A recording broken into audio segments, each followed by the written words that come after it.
ನಾನೇನಾದ್ರು ತಪ್ಪು ಮಾಡಿದ್ದೀನಾ? ಯಡಿಯೂರಪ್ಪನ ಹತ್ರ ಡಿನೋಟಿಫೈ ಮಾಡಿದ್ದೀನಾ? ಯಡಿಯೂರಪ್ಪನ ತರ ಪ್ರೇರಣಾ ಸಂಸ್ಥೆಗೆ ಚೆಕ್ ಮೂಲಕ ದುಡ್ಡು ತಗೊಂಡಿದ್ದೀನಾ? ಈ ಪ್ರಶ್ನೆಗಳಿಗೆಲ್ಲ ಉತ್ತರ ಹೇಳ್ಬೇಕು. ಎಲ್ಲ ಪ್ರಶ್ನೆಗಳಿಗೆ ಉತ್ತರ ಹೇಳ್ಬೇಕು.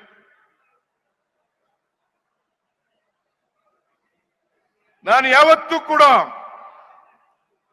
ದ್ವೇಷದ ಸೇಡಿನ ರಾಜಕಾರಣವನ್ನು ಮಾಡಲಿಲ್ಲ.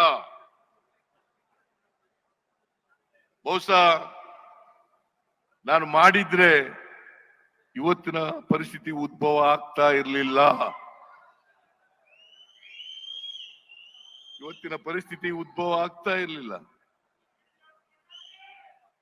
ಇವರೆಲ್ಲರೂ ಜೈಲ್ಗೆ ಹೋಗ್ಬೇಕಾಗಿದ್ದವರು. ನಾನೇನಾದ್ರು ತಪ್ಪು ಮಾಡಿದ್ದೀನಾ?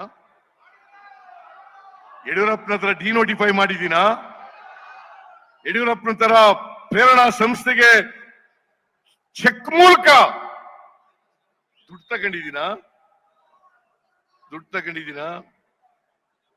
ಈ ಪ್ರಶ್ನೆಗಳಿಗೆಲ್ಲ ಉತ್ತರ ಹೇಳ್ಬೇಕು.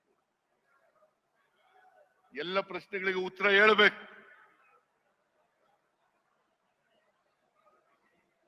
ನಾನು ಯಾವತ್ತೂ ಕೂಡ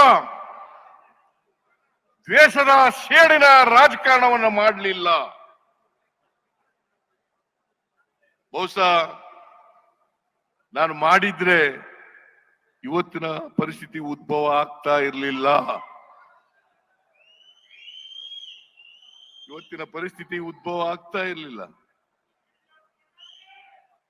ಇವರೆಲ್ಲರೂ ಜೈಲ್ಗೆ ಹೋಗ್ಬೇಕಾಗಿದ್ದವರು.